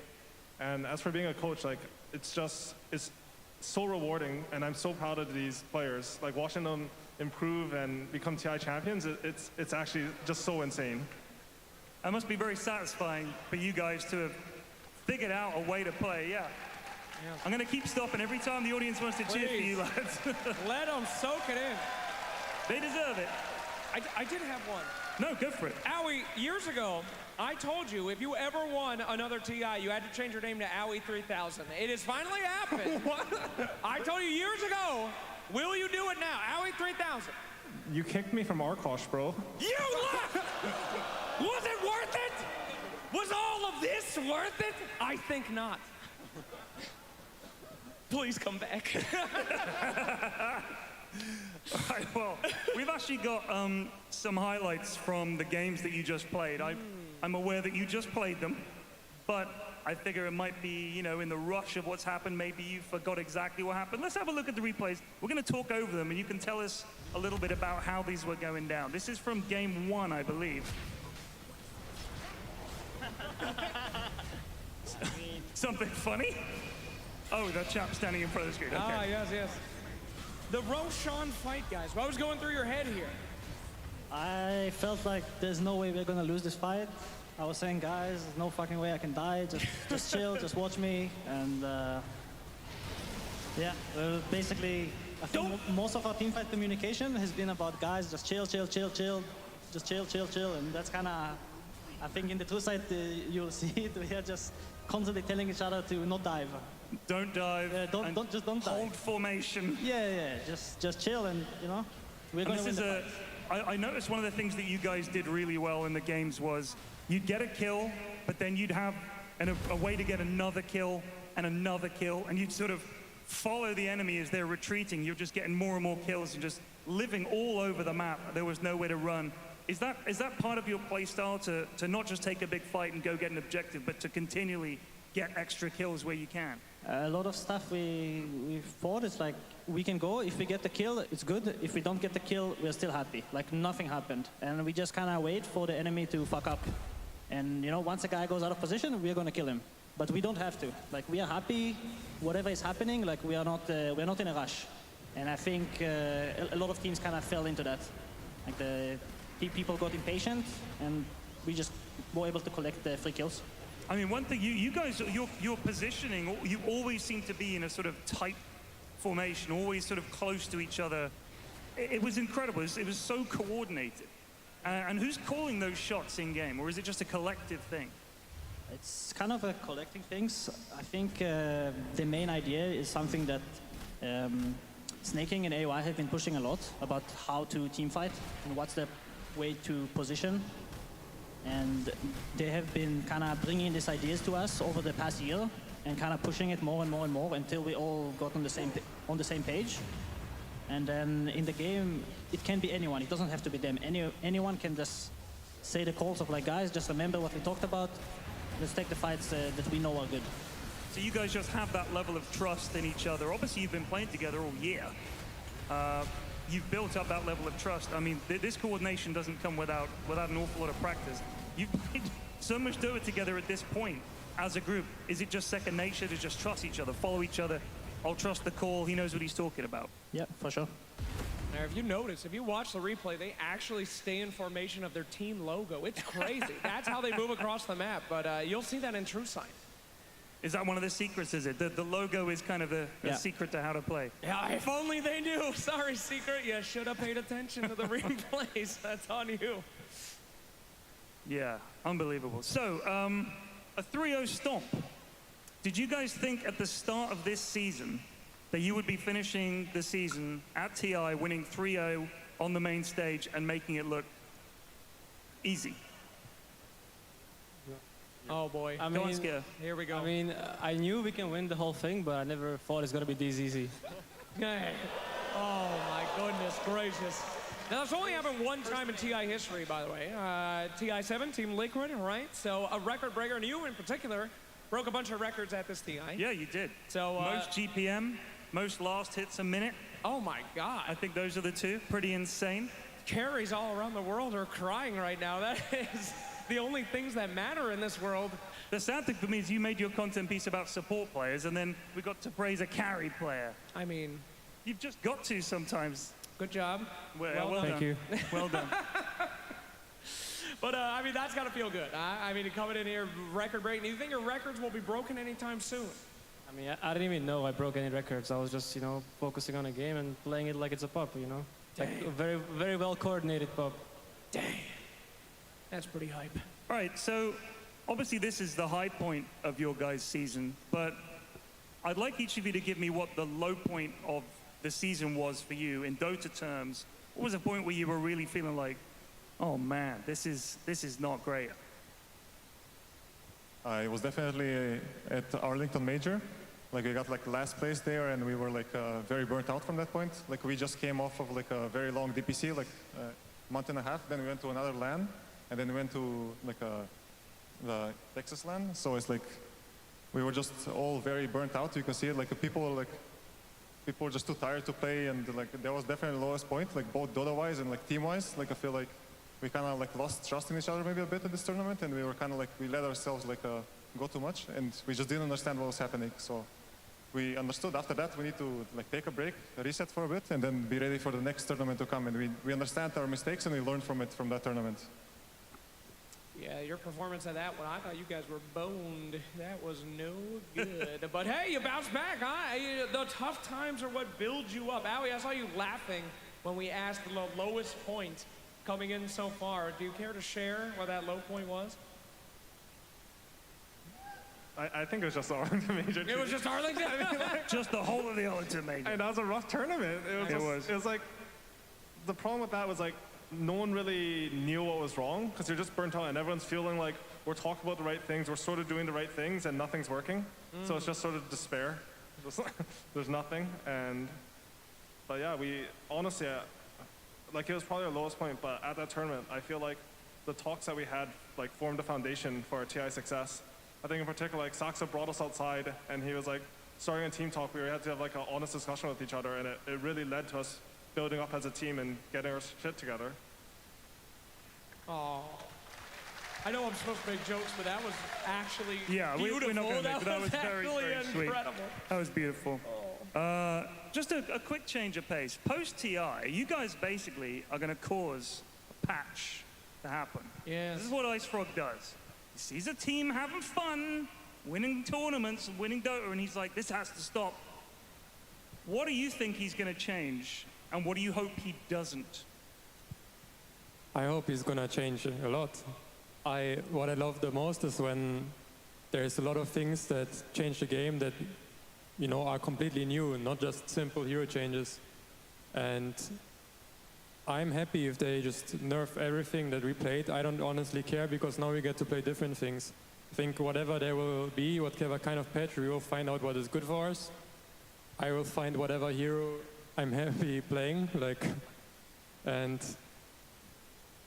honestly, I hope for a big patch. You hope for a big patch. Okay, Snake King. I also hope for a big patch, but I know for sure Wraith Pack is, you know, it's near its end, guys.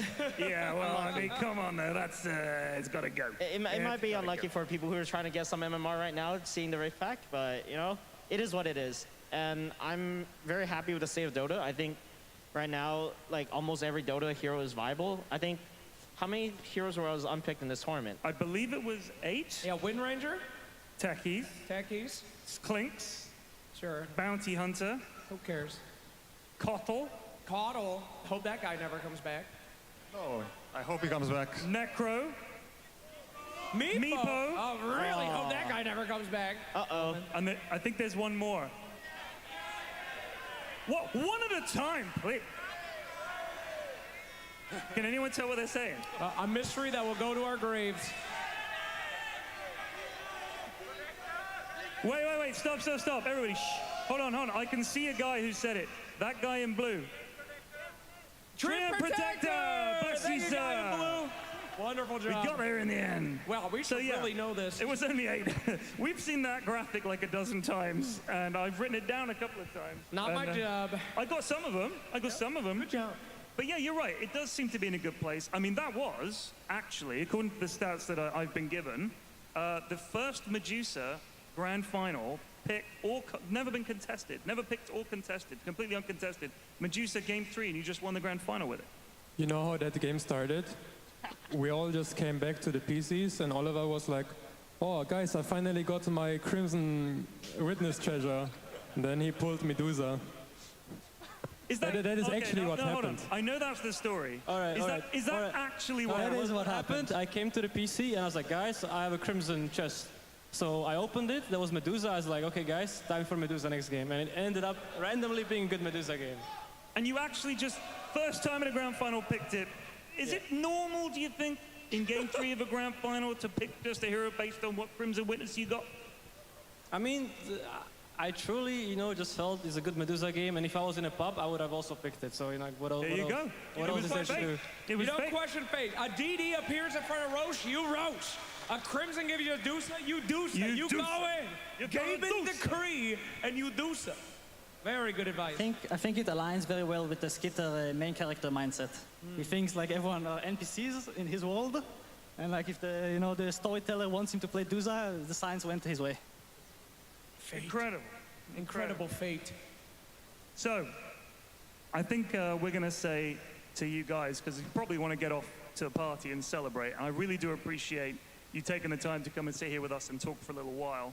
I think they have been absolutely phenomenal to watch all TI. You guys have been by far the best team. You showed it throughout the tournament, you showed it in the final. You are absolutely worthy winners, and you've made us all very happy. So thank you guys so much for coming on the show, and all the best. Can we get a massive cheer and a round of applause for Tundra Esports, your TI champions?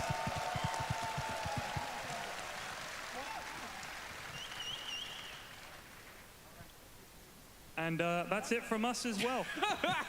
You guys can go now.